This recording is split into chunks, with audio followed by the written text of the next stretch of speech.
Stand by SOT1. Standing. 10 seconds. Ready, rolling. Ready, SOT1. Ready. In 4, 3, 2, 1. Roll in.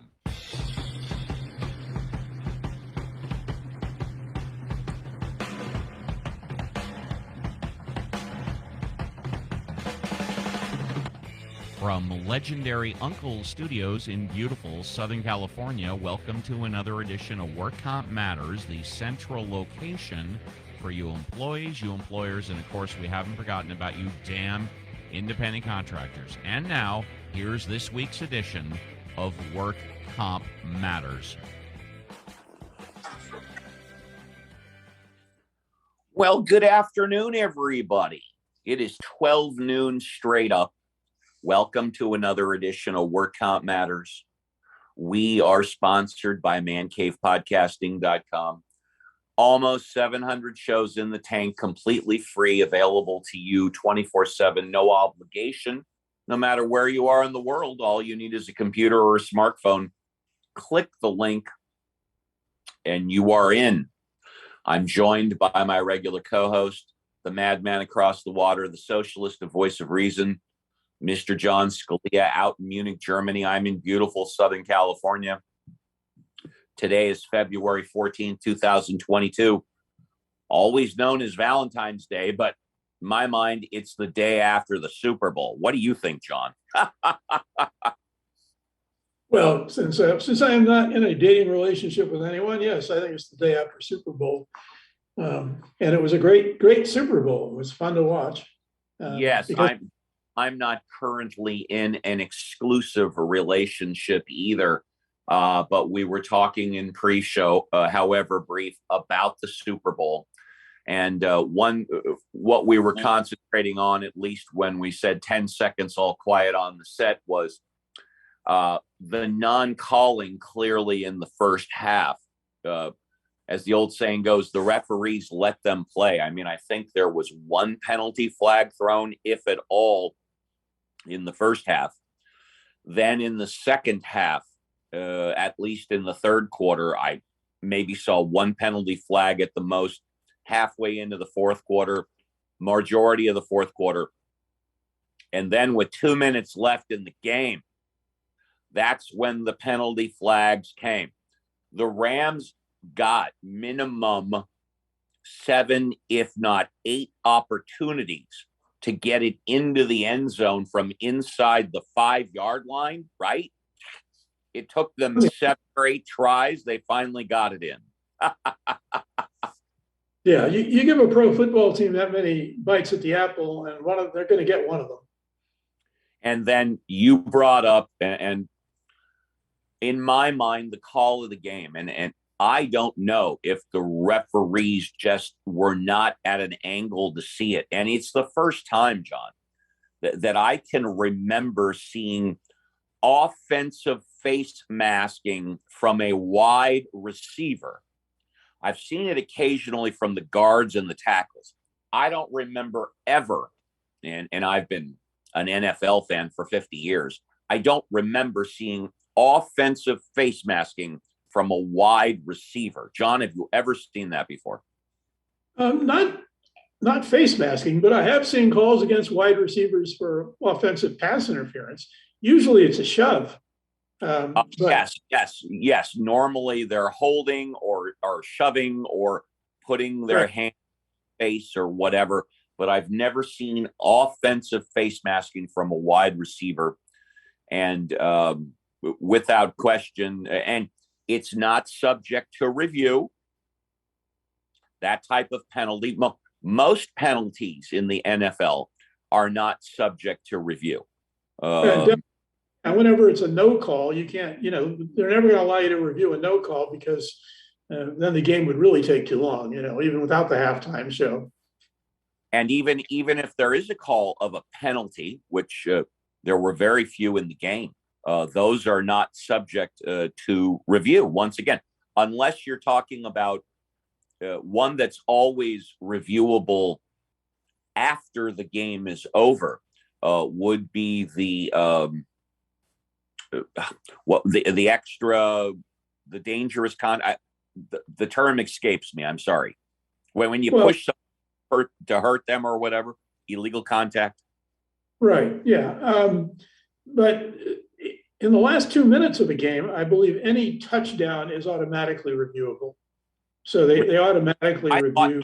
thought in the last 2 minutes, anything is reviewable if the officials call for it. Well, that may be. Not including penalties.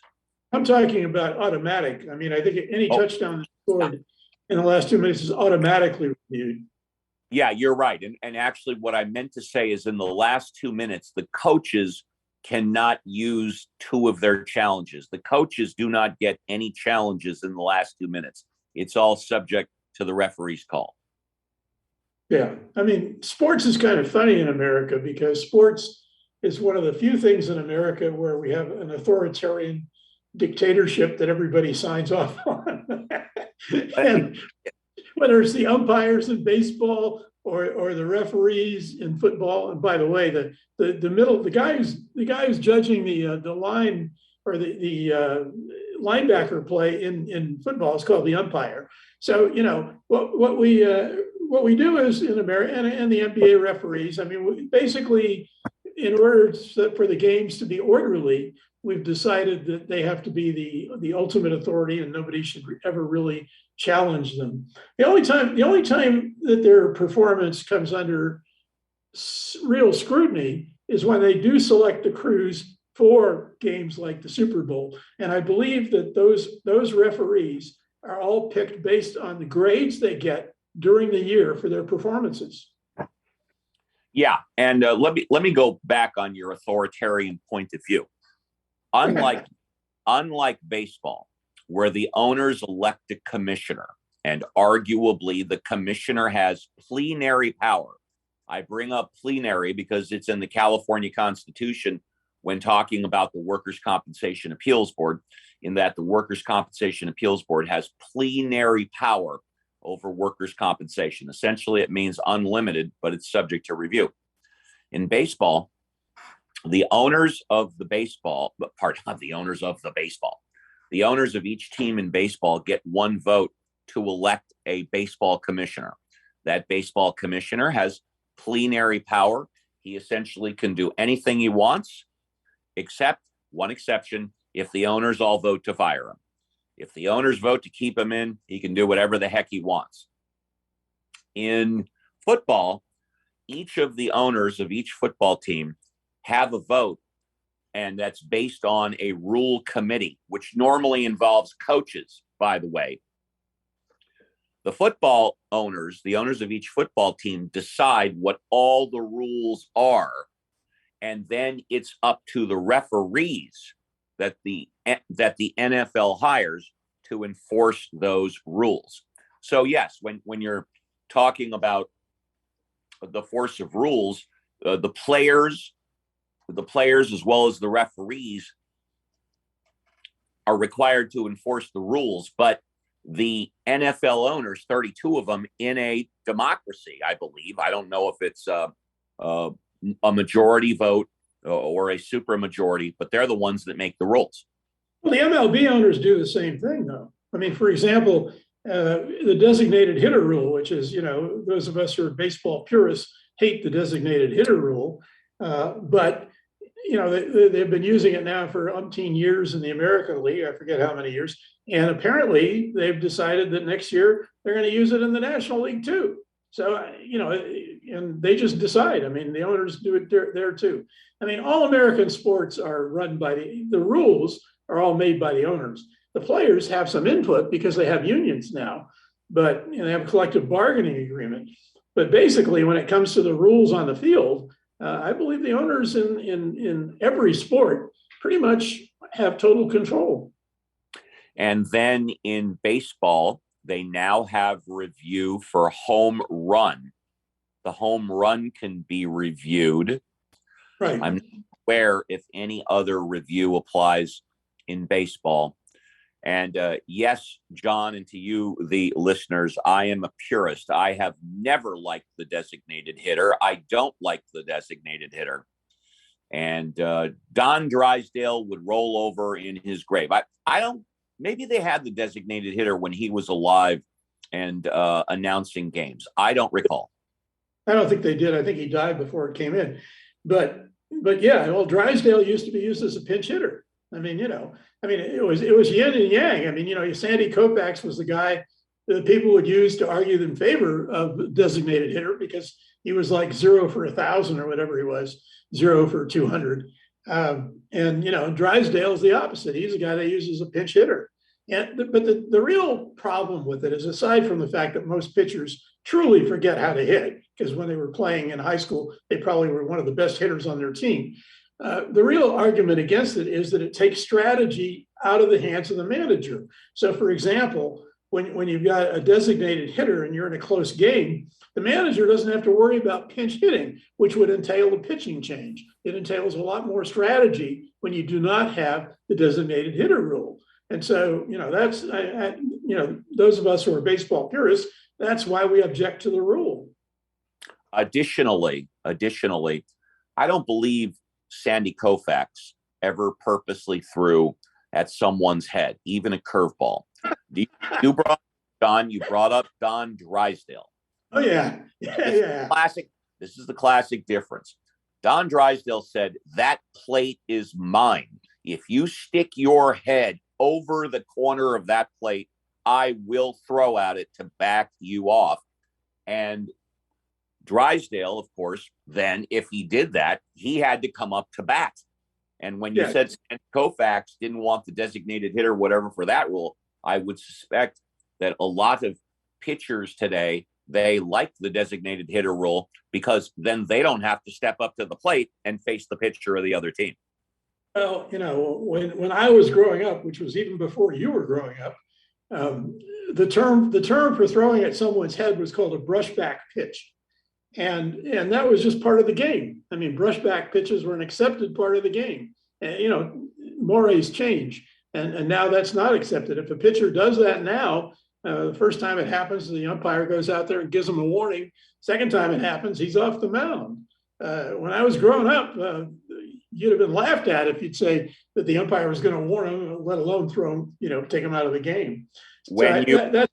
John, with all due respect, when you were growing up, pitchers weren't involved in $100 million contracts, but please continue. Well, it doesn't matter in terms of the money. I mean, it's neither. Come on, John. No, Don Drysdale never got a $100 million contract, and he was big for throwing at people's heads, as you pointed out. I mean, it's all on competition, and the brushback pitch was part of the arsenal. I mean, Drysdale really believed that it kept batters off the plate, and and what it does is it diminishes the reach of the hitter across for an outside pitch. So it is part of the strategy. Now, whether it should be when you're throwing 100 miles an hour and somebody's got their cabeza in the way, I mean, sensitivities and sensibilities have changed. And even with protective helmets. I mean, when I played Little League, believe it or not, we didn't, and it was hard pitch, hard ball. We didn't have to wear helmets. Okay. As I got progressed in Little League, we had those little inserts that you put inside your cap. Okay. That was the protection. All right. Yeah. So yeah, that's back when boys were men and sheep were scared. I mean, and our cleats were all metal because there were no rubber cleats. So, times have changed and sensibilities have progressed, but the brushback pitch, when I was growing up, it was just part of most pitchers' arsenals. I think Koufax may have had, Koufax is a religious guy. So he may have had, religious sentiments that said, this is not right to throw at somebody's head. And Drysdale just figured this is part of the game, part of the competition. And I'm going to back you off that plate because not only do I want the inside corner, but I don't want you hitting my outside corner pitch. And then we'll take the break in a moment. Sandy Koufax, I think the only starting pitcher who refused to pitch in the World Series because it was Yom Kippur. And then also Sandy Koufax and Don Drysdale held out 1 year till they got a combined $125,000 per year contract, which of course they split 50-50. You're dialed into Work Comp Matters. We're talking about Super Bowl, baseball, sports, brought to you by mancavepodcasting.com. Almost 700 shows in the tank, completely free. mancavepodcasting.com. Yes. So, do you want to go to the news of the day? I don't know, John. What do you want to go to? Well, I think we've kind of covered the sports for now. Then the news of the day it is, my friend. So, lawmakers propose vaccine mandate for all businesses. California would mandate that all businesses require their employees and independent contractors to receive the COVID-19 vaccine under legislation announced Friday by Democratic state lawmakers that was immediately criticized by Republicans as government overreach. Now, as soon as employees or contractors who qualify for medical or religious exemptions would have to be regularly tested under a planned amendment to the bill. New employees would have to get at least one dose by the time they start work, and the second dose within 45 days of being on the job. Now, again, the problem with all of this is, of course, the Republicans criticize it as government overreach. I believe that was the same criticism given when government decided they were going to put stop signals at intersections. Any government action can be called overreach. The question is not really whether it's overreach. The question is whether it's reasonable. And the question is whether or not it's backed up by the science. And to be all honest, as much as I'm in favor of vaccines, there's another article later on which talks about the CDC backing off on recommending vaccines for kids under 5. So it's been constantly switching during this whole thing. On the other hand, when if somebody's dealing with me as a matter of the public, I prefer that they be vaccinated. But again, that's a preference. And I think that it's none of those questions have really been answered definitively, not yet, nor perhaps will they ever be. Steve, I have a story hot off the press I just got this morning. United States suspends avocado imports from Mexico over threatening phone call. So if you're planning on buying avocados today, check it out. But we're going to go back to the Super Bowl. I reported on Work Comp Matters in Clubhouse 2 weeks ago at SoFi Stadium at the playoffs that Mayor Garcetti was photographed with Magic Johnson, the Gav, as well as some other people 2 weeks ago at SoFi Stadium at the playoff game, not wearing his mask. Because as we know, there is currently still a mandate in Los Angeles that if you go to mega events, 10,000 people or more, and for Super Bowl, SoFi held 80,000. For the playoffs, I think 70,000. Garcetti was photographed 2 weeks ago not wearing a mask. Garcetti comes out and says, well, I wore my mask the entire game, which I said I didn't believe because that means he wasn't drinking or eating or whatever. But he said when he took his mask off to take a picture, he held his breath. Okay. And I announced publicly, I did not believe that. I thought the mayor was lying. So now we come with national news story. This is from the New York Post, but this is national news. Los Angeles Mayor Eric Garcetti and a host of Hollywood celebrities have been slammed as hypocrites for refusing to don masks at the Super Bowl in defiance of the local mandate. The California City's health department had repeatedly noted that masks will be required at the stadium for Sunday's big game, and even gave out upgraded K95 ones to everyone in attendance. Yes, I reported that also on Work Comp Matters, that masks were going to be given out for free to everybody entering the Super Bowl. But footage from private boxes at SoFi Stadium showed the vast majority of celebrities in attendance, they were not wearing masks for a majority of the game. A photo being widely shared online caught Garcetti chatting with a group. Well, none of them wore masks. What are you going to say now, Mayor Garcetti? You were in a 5-minute conversation, a 3-minute conversation, a 1 minute, any conversation without your mask, and you were holding your breath? how the hell, Mayor Garcetti, do you have a conversation with even 10 seconds and hold your breath? No, Mayor Garcetti. Just say it. You defied the mandates. And by the way, my unofficial view of the Super Bowl from TV is that the majority of people in the stands were not wearing their masks. Okay. I can conservatively tell you 51%. I think it's closer to 75, 80, or maybe even 90, but at least 51% in the stadium were not wearing a mask, and they were required to by LA mandate. And I'll go to John in a moment. The mega spreader mandate also requires everybody entering SoFi Stadium to show either a vax passport and or a negative test within 48 to 72 hours. And let me say this, I saw no evidence, if it happened, I'm completely unaware of it, that anybody entering the Super Bowl was required to show a vax passport and or a negative test. John.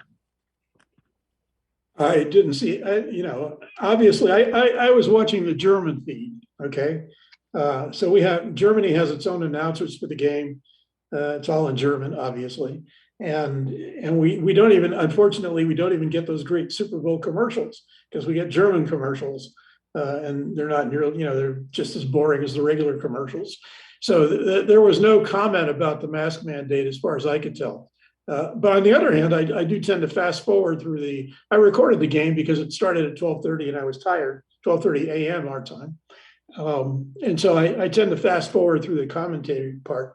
But based on my past experience from those guys, having watched a bunch of NFL broadcasts that they do, they almost never talk about the mask thing. So I doubt if it even got mentioned. But in terms of the crowd shot, you're absolutely right. I have to agree with you in terms of the estimate. Most people were unmasked. What I was going to say is, I think Garcetti's defense probably is going to be, well, yes, but I was talking in Hindi.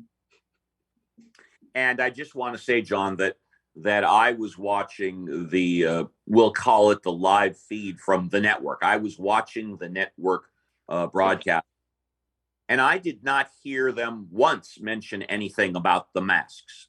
So I expect they were probably given a memo or they agreed, we're not going to talk about whether or not people are wearing masks. However, they did show on the broadcast many times all of the celebrities at the game having a great time, but they didn't comment that either way that those celebrities were wearing a mask.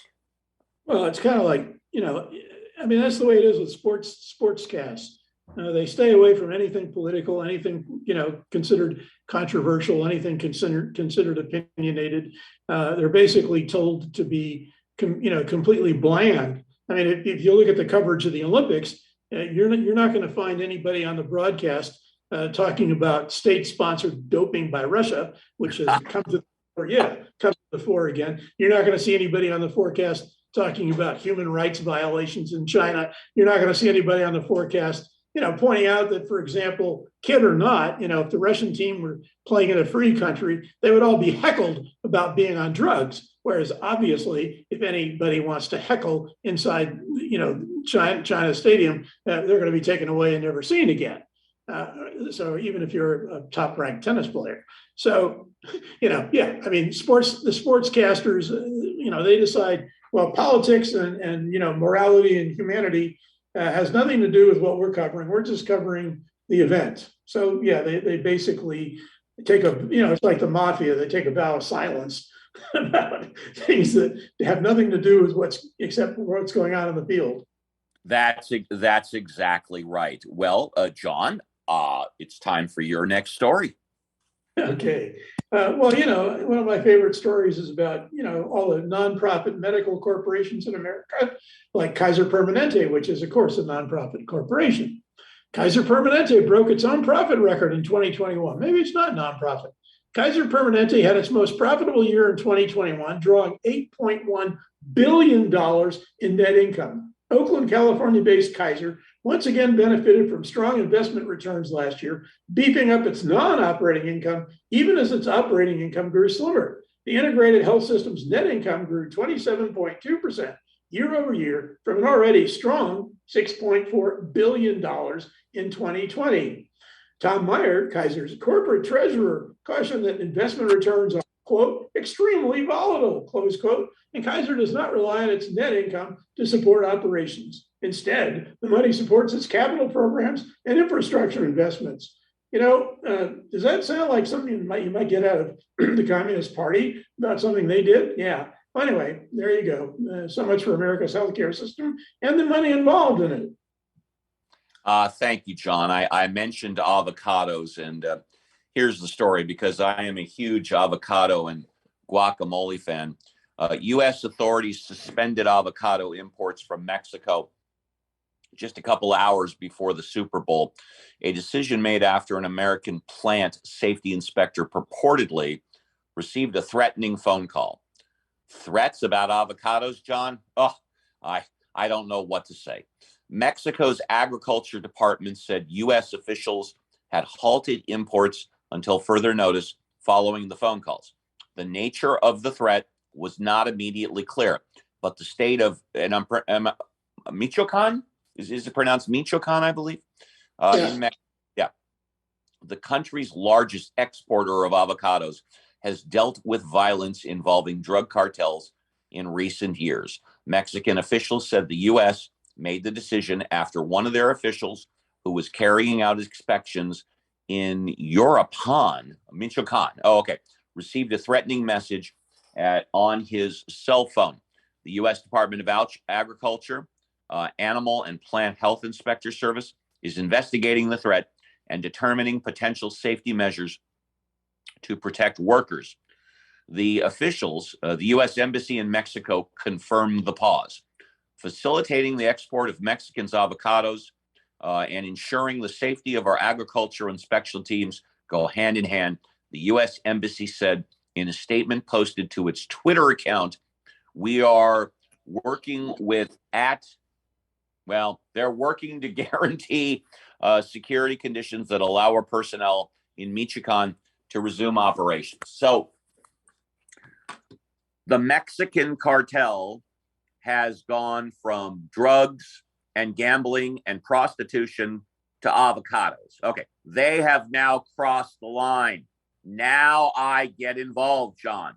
I have no dealings whatsoever with Mexican drugs, prostitution, and gambling. But if they're going to mess with my avocados, okay, now I'm upset. Yeah, well, it's all about the dreaded avocado bomb, So Newsom wants to end school masks, but teachers say not yet. Democrats are caught in the middle of school masking wars, and some blue states are lifting the rules. Newsom is not the only one still requiring masks in schools. New York Governor Kathy Hochul is maintaining a similar mandate, as is Illinois Governor J.B. Pritzker, though those states are among a dwindling number. Democrats again face an internal struggle, caught between evidence that high-quality masks reduce transmission, parental concerns that children have lost a sense of normalcy, and pandemic fatigue among all involved. President Joe Biden is trying to figure out next steps, as his top health advisors are still urging.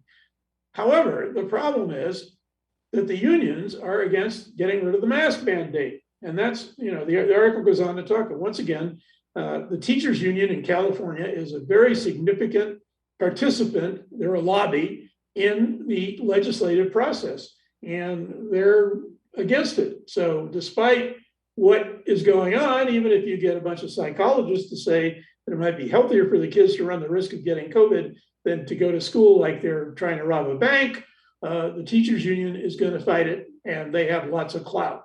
Steve. And that'll do it for this edition of Work Comp Matters. I want to thank John Scalia out in Munich, Germany. Much thanks to Scott Walton of legendary Uncle's Studios. All the good people back at mancavepodcasting.com. My name is Steve Appel, and we'll see you again on Friday, 12 noon live for another edition of Work Comp Matters. Bye, everybody.